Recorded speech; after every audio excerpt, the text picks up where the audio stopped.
the citizens that are involved in not only the community but the evacuation, the volunteering side of things.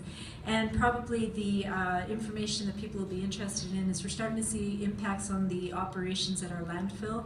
And what I think I'm going to communicate to the public is that if you are only requested to put your black bins out this week, the recycling and the extra services that are usually part of your pickup may be compromised for a while. We will send out official communications on that one, but that is sort of the ripple effect of what will be happening as we continue to manage this crisis. We know that people have been curious, of course, about what's happened with the animals in the SPCA and with the horses. I can tell you from my notes that we've had some 80 horses that were moved by their owners and taken out to an alternate property out on Tower Road, so our horses are well cared for. When I received the component that relates to the fire that we call the West Fire, this is the one, of course, that's created the local state of emergency, which is still in effect and will remain so, but we'll have some status changes in terms of the evacuation requirements. But what we're advised is that the dozers are working on the ground during the nights, and they'll continue to do that as long as it is safe for them to do so. And what they'll be working on, of course, is the construction of a fire break between the tip of the fire and Highway 63. So I know we've had community interest in seeing something like that happen. Trust the experts on the field. They're doing the best that they can with the circumstances they've got, the equipment that's there, and the resources that are coming in.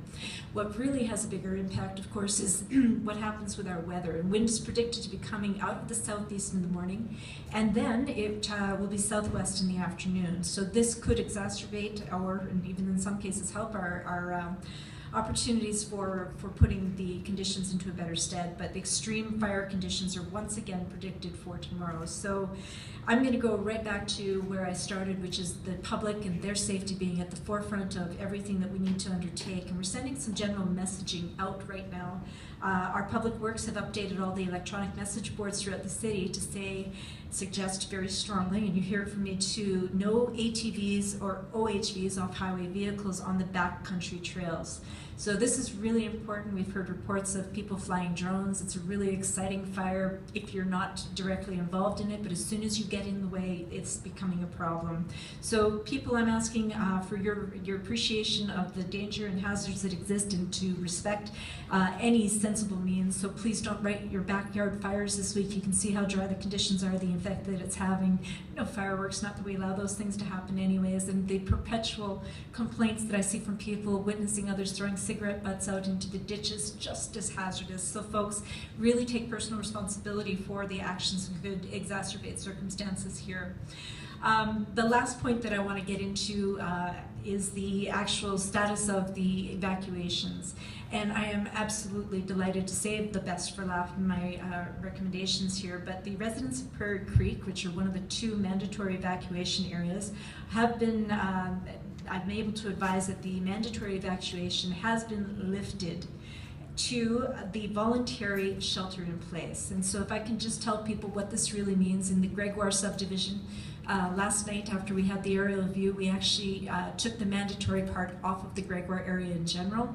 Shelter in place means that you should be just as prepared. So when I talk about the extreme conditions being potential for tomorrow, we want our citizens, it doesn't matter if you're in those areas that are currently affected or anywhere else in the city, emergency preparation week is before us. You should have your bags ready to go in the event of an evacuation.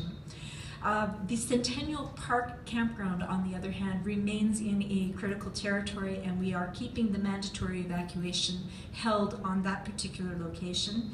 And the businesses that are along that corridor have also been affected, and that too should continue to remain in place.